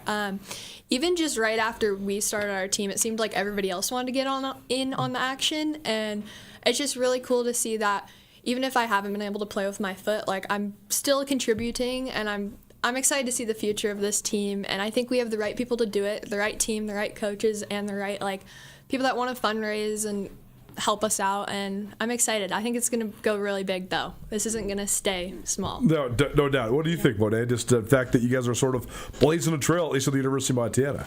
Yeah, I think it's awesome to be part of the start of like a wave across the nation and creating this new sport and new opportunity for women all around. And I was also just seeing that they have it in the Olympics, the next Olympics, Indeed. women's flag football, Yeah. which is just so cool to see how it's already put in motion, and it's just a snowball effect, and a good one, a positive one. It's amazing. Well, Grizz flag football in Billings this weekend at 6 p.m. They kick off the first game ever for the program at 6 p.m. against the University of Colorado. There's a whole round robin that then happens on Saturday evening, and then on Sunday a whole nother version of this 10 a.m. for the Grizz against Colorado, and then a whole nother round robin that concludes in the early afternoon on Sunday. So we'll let you know how everybody does, but we appreciate it. Anything else to add before we get you guys out of here? Come support us. Everything is grassroots. When can people see you guys in Missoula? Do you have any? 425. That's the big one. Yeah. First Cat Grizz iteration. Nice. So about a month from today. About a month from today. We also have possibly Montana Tech on the horn, and I was contacted by a high-level football academy out of Western Washington wanting to get in on the action, just like Danny said, want to get in on the action now that some noise is going to be made. So 425, circle your calendar, save the date. It's not a wedding, but save the date. I forget if it's either going to be a noon or 1 o'clock kickoff against our funny-looking cousins from I-90 east of Missoula against the kittens of MSU. So looking forward to that. But in the meantime, please connect with us and contact us, because we want the support in any which way. We'll take it socially, we'll take it culturally, we'll take it financially, we will definitely take it culinarily. But other than that, just show us the loves. And for the ladies out there in the world, please come support this game. I want my football players to turn around and see the reflection of them in the stands. And for the fellas, get your daughters there, get the nieces, get the goddaughters, get grandma, get the aunties, get the tias, the zias, and everything in between. Make this something and come support something and be part of history alongside of us instead of, coming after the fact. We would love it. Well, if you want to be involved with this, we'll keep you up to date with what's going on here on ESPN Radio, but also there's a great portal that's on the University of Montana website that you can click over all the way to Club Sports. And Tucker Sargent, who's a former co-host of this show and a guy who's been very involved here at a lot of different things in Missoula Broadcasting Company. He's the head of Club Sports at the University of Montana now, so he's a great contact for you. His contact info is all over the internet. So you can go find that if you want to contribute with these guys or just find out more. If you do have an aspiring young athlete, or maybe you are an aspiring young athlete, go check it out, because it's a cool thing University of Montana is doing. It's a great way to sort of build a community on campus, and a great way to expand both in-state and out-of-state enrollment, and I just think it's an awesome deal what they're doing. So good job by all of you guys. Thanks so much for sharing your story. Thank you so much. Thanks for having us. Nuanez Now, 102.9 ESPN Radio. It is our ESPN Roundtable, probably presented by Stockman Bank of Montana. Stockman Bank in Montana, only in Montana, and they plan on keeping it that way. Let Stockman Bank show you Montana's brand of banking. We gave you our picks for the American League. How about in the National League? Dodgers versus everybody. Jeff Safford back in studio. That's next. Keep it right here. 102.9 ESPN Radio.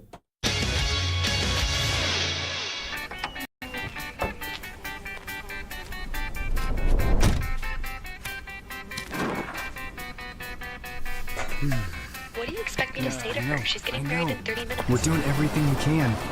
John, can you hear me? John.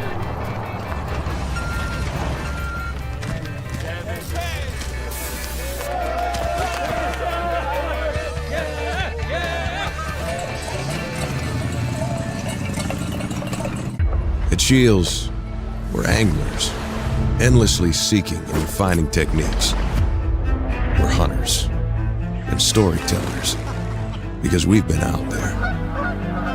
We're experts that put products and gear to the test, so we can share that knowledge with you. At Shields, we understand your outdoor journey and the path you're on, because we walk it too, every step of the way. Shields, right there with you. Mountain Town Vacation Rental Management, your local partner for vacation rental success. We provide a fully customized hosting experience tailored to your needs and goals. Your home is listed on every major site, helping you maximize visibility and bookings. And our local team is available 24/7 to handle guest needs and booking inquiries. Let us take the stress out of managing your vacation home. Contact us today at mountaintownvrm.com or give us a call at 406-369-3080.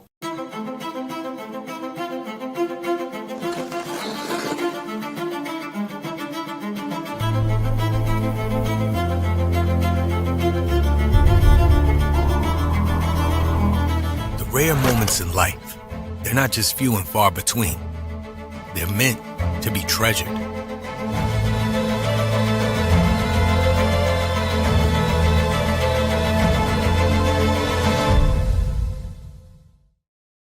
Bring the whole family to the Stone of Accord for a wonderful brunch. From traditional comfort food to eclectic specials, there's something for everyone to enjoy. And it wouldn't be a proper Missoula brunch without an Irish coffee and a mimosa. The Stone of Accord, Irish fare with Montana flair. Restaurant, liquor store, and casino. At the Stone of Accord, we use the freshest ingredients to create our homemade traditional Irish classics, fresh salads, and creative specials. Come enjoy our warm, family-friendly atmosphere. The Stone of Accord, Irish fare with Montana flair. Restaurant, liquor store, and casino.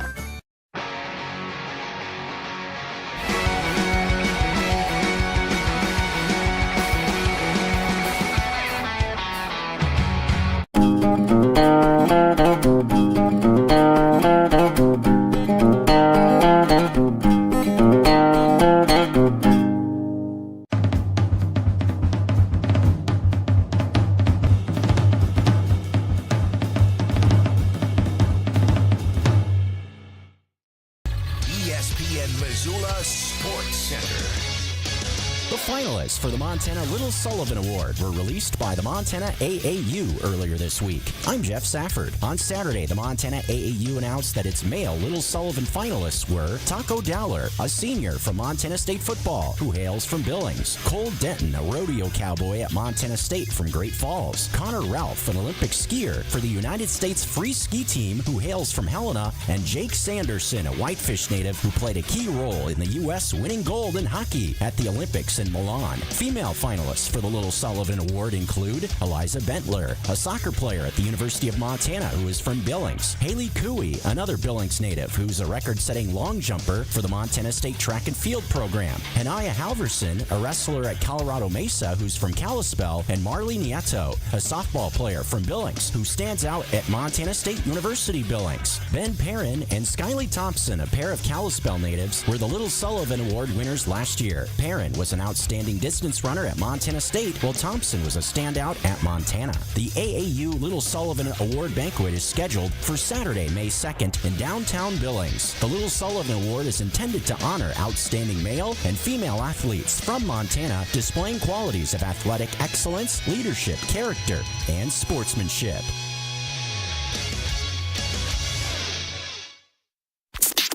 This is Nuanez Now on 102.9 ESPN Radio Missoula.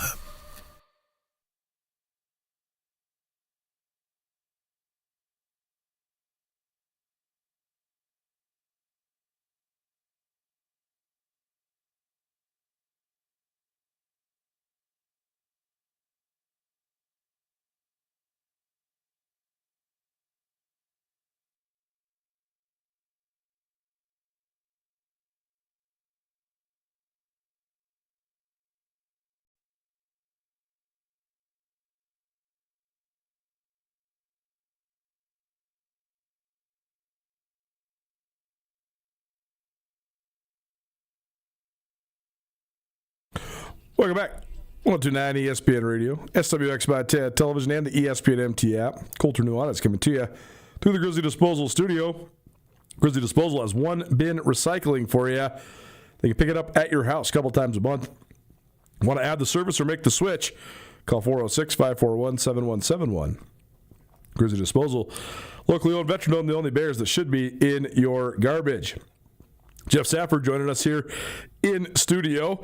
He is the voice of the Missoula Paddleheads, among a whole bunch of other roles for us and various other organizations around Missoula and Montana. He's the king of the bus. That's what we like to say. He's the man that puts in more miles on the old autobus than anybody. So I played Nelly, so we'll start at the bottom instead of the top here in the National League. This is actually perplexing to me. Why are the St. Louis Cardinals so bad? That's a great question, because they were pretty good, great forever, right? Hopefully our good buddy, formerly of the Trail 103.3, Robert Chase, isn't listening. He probably is a little bit disappointed by that thought, but it's true. I mean, the Cardinals, it's such a proud franchise, and despite being a losing team the last few years, you still think of as Busch Stadium as a classic place to go check out a ball game, and typically have done good at attendance and so much lineage in terms of winning success. And the bulk of my life, it's a team that it's seemingly always there in the run for the postseason. I mean, myself growing up being a San Francisco Giants guy, those years where the Giants went to the World Series and won 3 of 5, oftentimes the team they're getting past was the Cardinals. I believe doing so in at least 2 of the 3 NLCS runs through to the World Series. And you can't say that they haven't had some exciting prospects coming through, because they've been ranked pretty high in terms of where prospects have been. They've had some high-paid guys coming in and out of their team, but for whatever reason, I think that towards the end of it, I think they've been hitting players thinking about Nolan Arenado and Paul Goldschmidt. They were just guys that they were paying big money for and thought of as superstar-type players, but they were on kind of that downward trajectory in that spot in their career. And yes, I mentioned Sonny Gray, a solid piece to the rotation now with the Red Sox. He's another guy that was, he's close to, if not 40 years old right now, in terms of, he's not a guy that you want to be your premier starting pitcher. If he's your third guy, great, but you don't want a guy like that to be the ace of the staff. Cardinals have won 11 World Series titles. And if you're saying, well, how many of those were way back in the day? Well, some, but they've won 2, in the 21st century, which is more than most of the teams. They've won the NL pennant 19 times, including 4 times in the 21st century. Won the Central Division since the Central was created in 1996. They've won it 12 times. That's 12 times in the last 30 years. That's like half the time. So it's just sort of crazy that they have fallen off like they have. Then they have another 6 wild card berths. It used to just be that one of the things you'd write in pen was the Cardinals in the playoffs, right? Like you write in pencil they're going going to win the division, and he right in pen that they were going to be in the playoffs in some form or fashion. And that just hasn't been the case the last couple of years. We'll come back around to that, though, because we got to go back to the top. The overwhelming favorite coming into this year in Major League Baseball on the betting lines and in every conversation of every sports bar in America is the Los Angeles Dodgers. And I think that you either sit on one or two sides of the fence. I don't think anybody thinks the Dodgers are just okay or has no real opinion about it. I think you either think, I love the Dodgers, I'm a huge Dodgers fan, or you think, man, screw the Dodgers. What is going on with the Dodgers? I know what side you're on as a Giants fan, but I mean, you're talking less than 2-1 odds to win the World Series for the third year in a row. They are even money to win the National League. So overwhelming favorites for Los Angeles. What do you make of just this juggernaut they put together there? Well, I mean, the one thing you have to look at and acknowledge is that LA is taking advantage of the situation that is Major League Baseball. They've got more money than who knows what. I mean, seemingly their GDP probably higher than some countries around the world with how much money they got floating around in that organization. That would be a great statistic to look up. What is the GDP of the Dodgers, and where does it rank on the world scale? And, I mean, it is a world brand. I mean, totally. You have the best player on earth in Shohei Ohtani. It may be the best pitcher and hitter. I mean, we'll see how he does on the mound this season. I mean, if you want to put maybe a small question mark around the team is how good is Shohei going to be on the mound this year. But they think they got plenty of other dudes that can throw just fine. But, I mean, to me, it's just them taking advantage of the situation around Major League Baseball. They have all the assets in the world. They have the glitz and the glam that is Hollywood. Anybody that's anybody wants to go play there, and you can't hold it against them from going out there and doing what they're doing until something stops them. I would think they're just going to keep on signing the best players, bringing in the best talent, and you know me, Coulter, I'm kind of a wrestling guy. They are the heads of the table. They are. You know, if you're an old Roman Reigns fan thinking about the Dodgers, you'd be raising that finger up to the sky. I mean, that's what they are. They're just that dominant head of the table force that they're going to get booed everywhere they go, and they aren't going to care. They're just going to go down and beat the doors off you. It's a great analogy. It's like in the WWF or the WWE now, or whatever you want to call it.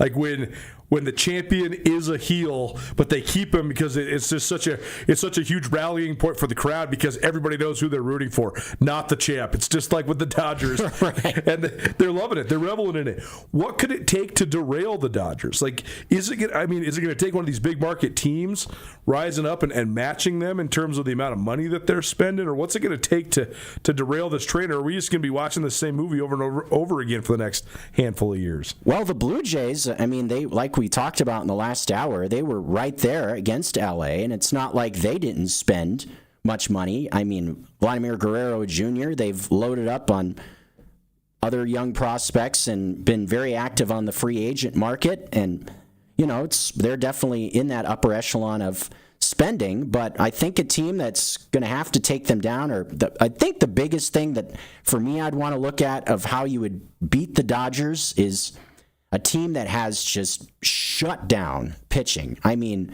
to have a team just come in and just be absolutely nails. And who is that for me? Seattle. I think that's a team that if they ran into the Dodgers, I think that would be interesting. If their bullpen and their starting rotation can just figure out how to go up against that Dodger lineup, and you're not going to be able to completely shut down a Shohei Ohtani. But if you can hold him in check and hold him to a 278 average in a series, maybe you got a shot. Jeff Safford in studio with us here on Nuanez Now 102.9 ESPN Radio. The Padres are such an interesting analysis because the Padres have really upped the spending and they really have acquired some good talent, but they've just been stuck in the same division. In that second place spot. Stuck in number 2 in the NL West. But what do you think of just their prospects coming into this year? Can they close the gap at all, or are they just destined to live in second place purgatory? Sorry, Sean Rainey, but I think the answer is the latter. I think they're kind of stuck in that, a very solid ball club. They've got pretty good starting rotation, some guys that throw hard in the back end of the bullpen, plenty of power over there at Petco Park, and trust me when I say it, whenever the Dodgers and the Padres play, that's going to be not missed sort of baseball TV. Oh, man, they hate each other. Oh, they absolutely despise each other. I mean, to me, one of the highlights of last year was towards the end of last season, there was a spot where Shohei Ohtani got plunked twice in the same game, in a game against the Padres. The second time he got hit like right in the square in the back. It was clear as day, fastball just right into the back. And the Dodgers dugout was ready to just charge, and Shohei just kind of like waved him off, like, no, just stay where you guys are. These guys aren't even worth us acknowledging them. And then he went over to I've never really seen this, thinking about it, but he went to the dugout himself and was yapping himself at the Padres dugout after it happened. It was like, whoa, hold on a sec. And we've had a lot of moments like that over the last few years where benches clearing, bean jobs, all that stuff. And pomp and circumstance, I'm here for it. And guys pimping home runs to the moon, heck yeah, sign me up. Yeah, bring it in. Let's go. A little division rivalry. You got to love it. So the Dodgers are even money to win the National League. This is probably presented by Sportsbet Montana. The futures bets are up right now. Go get your bets in. You got to do it quick, though. There's only one game tonight, and then the full opening day / evening is tomorrow. So I'm actually not sure if they'll have the division winners and stuff like that up. They might have just adjust the odds. I mean, again, only one game tonight between the Yankees and the Giants. But either way, there are more than 550 Sportsbet Montana kiosks across the state of Montana. You want to find one, go on the app, go on the website. You can click on where to bet, and they'll show you. Plus, want to wait for the Dodgers to win the National League, but then the next three betting favorites all come from the National League, East: New York Mets, Philadelphia Phillies, and Atlanta Braves. And they're all sort of just in that order, just like a one notch apart from each other. Is there one of those three teams that you believe in more than the others? Man. Say those three teams again. Mets, Phillies, Braves. I'm going to go with Philadelphia. I'm with you on Philly. The Mets just have the most impossible time navigating consistency. They've had times where they've been good, but not long stretches. Like the Mets always have that black cloud that is the New York media hanging over the top of them. Absolutely, and it crushes them. And the Phillies have it with Philly too, but here's the difference. The New York people kill you no matter what you're doing. Philadelphia, they kill you if you're losing, but they make you into the hero of all heroes when you're winning. Right. Marty Mornaway could be the one to tell you that. If you're winning, there's no better place to coach than Philly. If you're losing, there's no worse place to coach than Philly. But if the Phillies are good, that city's going to boost them up, no question. And it's always, over these last number of years, it's always one of the best home field advantages in baseball as well. That can be, for 162 games, your body is just going to be screaming at you. If you can get just a little bit of that extra boost from a fan base, that's great. In the last 10, 15 years, I think one of my favorite troll jobs I've ever seen was an old reliever. Let's see, who was it? It was pitcher for the Braves, had a real funky delivery, and the fans for the Phillies started mocking the delivery of the pitcher. This kind of real augmented, who the heck was it? Trying to think of who that was. A guy that should be right on the top of my tongue. But just a good example of just the fans just having fun and just being a supportive fan base. And Craig Kimbrell. Craig Kimbrell. There we go. Yeah. Just the real kind of weird augmented delivery. All I had to do was Google funky Braves delivery, and that's exactly what came up. So pretty good. You're right, though. The home field advantage can't boo you so much. You look at the division winners last year. LA won 52 games at home. Milwaukee won 52 games at home. Philadelphia won 55 games at home. I would think the Cubs would probably be high on that list as well at Wrigley. Yeah, Cubs won 50 games at home. The Yankees won 50 games at home. Blue Jays won 54 games at home. If you're throwing down 50-something wins at home, you can basically just be a 500 ball club when you're on the road. If you take advantage of the home field advantage, that's big, and that's one thing that still does exist in spades in the National League East. Is there's several real deal home field advantages. How about in the Central? That it's funny that in the American League and the National League. The East are both powerhouse divisions. The West has dominant teams, but then sort of two-team races, and then the Central is just like sort of sucking from behind in both the American League and the National League, right? I don't really see anybody from the National League Central rising up and winning the pennant or winning the World Series. But what do you think of just that division? It definitely has some interesting storylines because the Milwaukee Brewers are really such an interesting franchise because they definitely are far from the largest market or the largest payroll. Right. But they always have these young studs, up-and-comers coming through. I mean, if you want to look at some of the best starting rotations that we've seen in the last 3 to 5 years, a lot of them would be Milwaukee Brewers staffs with guys like Corbin Burns, what have you, from years past. So will they be able to rekindle that with some of the young talent they have this year to be a contender this season? I think Chicago is definitely a team that I would expect to be the top team in the Central, adding guys like Alex Bregman. I like their starting rotation. Again, that the fan base there in Chicago. But on the flip side of it, I definitely will be following teams that could make a run for the wild card with some young players, thinking about Cincinnati and Pittsburgh. I mean, I would love to see Pittsburgh be somewhat decent. I mean, Paul Skeens is just such a huge star on the mound. He's such a dominant guy. And they've added a few players like Marcelo Zuna to potentially help their lineup. I mean, if the Pirates could win 85 to 90 games, that would be great for baseball, just to give them a little bit better of a shine, just thinking about how good Paul Skeens is. Just give him a little bit more of a stage. That would do a lot for baseball, to make him be a little bit more relevant. You know, he's kind of stuck like how King Felix was in Seattle a number of years ago, where he was such a great pitcher, but he was on this sucky Mariners team, thinking about Felix Hernandez. Same deal with Skeens. Can that team get a little better? And the Reds in the same category. They have a few injuries in their starting rotation that is unfortunate, but they still have De La Cruz, such a crazy athlete, and a lot of good young prospects. Who knows if one of those two teams could make a run with a young roster? That would be a fun story to watch. Jeff Safford, Colter Nuanez here on Nuanez Now. Tonight, ESPN Radio. The National League betting odds look like this, probably presented by Sportsbet Montana.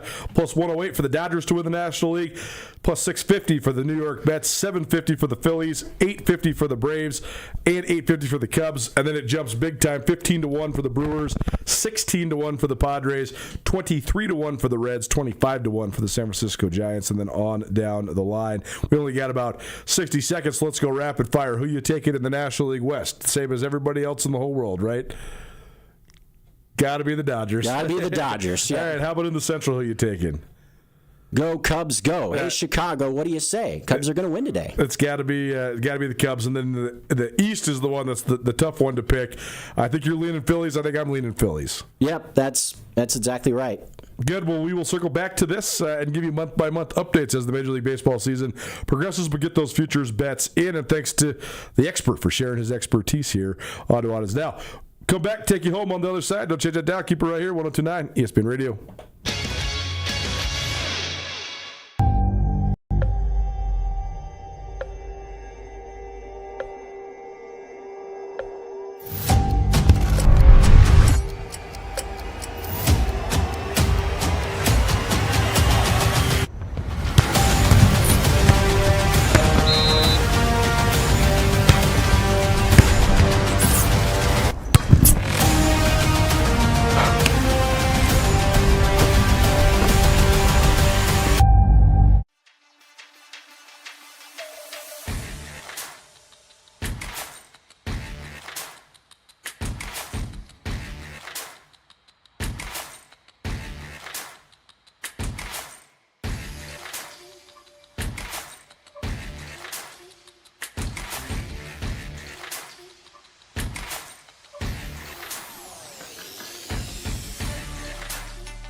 Bring the whole family to the Stone of Accord for a wonderful brunch. From traditional comfort food to eclectic specials, there's something for everyone to enjoy. And it wouldn't be a proper Missoula brunch without an Irish coffee and a mimosa. The Stone of Accord, Irish fare with Montana flair. Restaurant, liquor store, and casino. At the Stone of Accord, we use the freshest ingredients to create our homemade traditional Irish classics, fresh salads, and creative specials. Come enjoy our warm, family-friendly atmosphere. The Stone of Accord, Irish fare with Montana flair. Restaurant, liquor store, and casino. Access to Montana's great backyard is the best part of being a Grizzly. At the University of Montana, our classrooms are the mountain peaks, river valleys, and never-ending plains of the Big Sky Country. We provide students with the hands-on training to protect and enjoy hunting, conservation, and stewardship. UM launches the careers of outdoor leaders so that they can protect our traditions and ensure they are passed down for future generations. Because what's made in Montana is remaking the world. Why would any business let you use their product and give you 365 days of reassurance? Mattress Firm does because they believe in their mattresses. Save on top brands like Nectar, Tempur-Pedic, Beautyrest, Serta, Stearns & Foster, and others. Mattress Firm carries $149 mattresses all the way up to the luxury Purple Rejuvenate Premier. 0% in payments as low as $39 a month, along with 365 days of reassurance. See why Mattress Firm is Montana's best place to find the sleep you deserve. Mattress Firm, where it's easy to get a great night's sleep.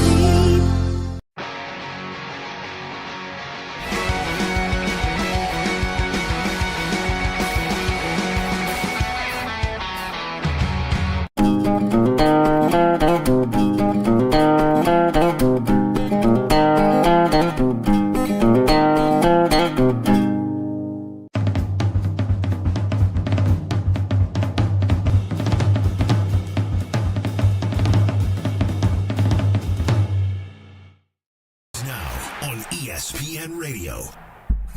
Welcome back. Missing in the show today. You can always find it on the Nuanez Now podcast, which is available on all your various podcast hosting platforms. Heard from Samuel Kim talking inside the FCS. We also talk some baseball, American League, and National League previews with Jeff Safford. Also heard from the Montana women's flag football team. Rajim Seabrook, the head coach, as well as a couple of his athletes, were all in studio with us. That's all on the podcast, which is available on all your various podcast hosting platforms. Please rate, review, subscribe, all that fun stuff. Coming up tomorrow, we'll have a couple different interviews when it comes to the Montana State women's basketball team. They're the last basketball team from winter sports from anywhere in the state of Montana that's playing. They host Portland tomorrow evening. Caught up with Daniel Sally, who's the play-by-play man for Montana State women's basketball. We'll also hear from one of the best basketball players in the state of Montana, period, Madison O'Connor.